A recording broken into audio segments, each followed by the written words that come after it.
Russian President Dmitry Medvedev criticized the European Union for what he calls biased statements on the Georgian conflict. Unfortunately, there is still no understanding of Russia's motives in making the decision to repulse Georgia's aggression, and in making the decision to recognize South Ossetia and Abkhazia as subjects of international law.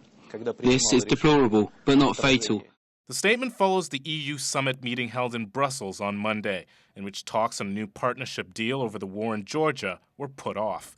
The EU decision was widely seen as a slap on the wrist for Moscow. The European Union is in a far different position from Washington on this Georgia business. It's clear from the background to U.S. military involvement in Georgia since 2002 that Washington wanted to set a trap or set a provocation that would force Russia into a situation where she had to respond militarily or else face a catastrophic collapse of confidence in all of Central Europe.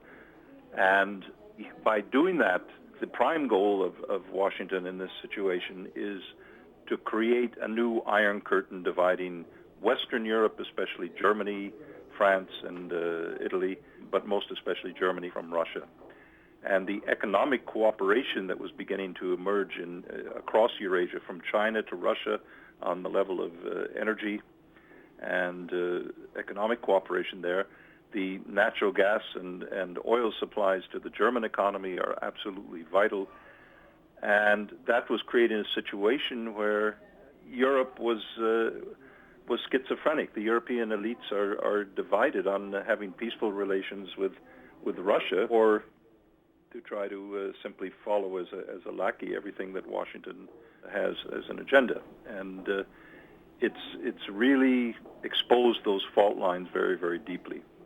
The reason you had no sanctions is the fault line energy. Europe, especially Germany, and to a less extent Italy and France, are dependent.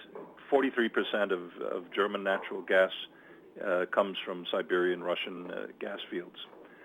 And not only that, the supplies are increasing dramatically over the next 5 or 6 years as a undersea pipeline in the Nord Stream project gets completed. The Russian economy has become a major source of capital investment for German industry, building factories. Since Putin came in 1997, Russia has rebuilt its finances. It's come out of its debt. It's paid off all its IMF Monetary Fund loans, so it's not beholden to any kind of blackmail pressure on foreign loans to the World Bank or the IMF.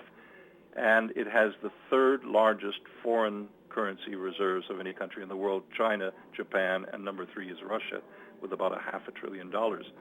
Most of that is probably in U.S. Treasury bonds and bills. So if the U.S. gets too outrageous, I suppose the Russians would have no choice but to reinvest some of those U.S. Treasury bonds into European or other securities, and that would have a very unhappy effect on the U.S. economy. So there are fault lines on this all over. I think the main point is that the U.S., with its economic basis slipping badly, its economy tanking for probably the next, European economists who follow closely tell me at least the next decade, the U.S. economy can expect to be in a deep recession, or actually I call it a depression. That is not a strong basis of projecting global power.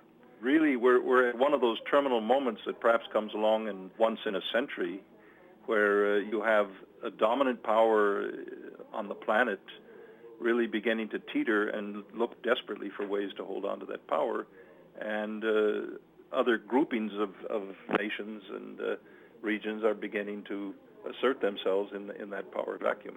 As the British Empire was between 1914 and 1945, it was on its last legs as an empire that could control the dominant places in the world, but it had not yet admitted that. I think the American establishment is in a state of psychological denial about that reality.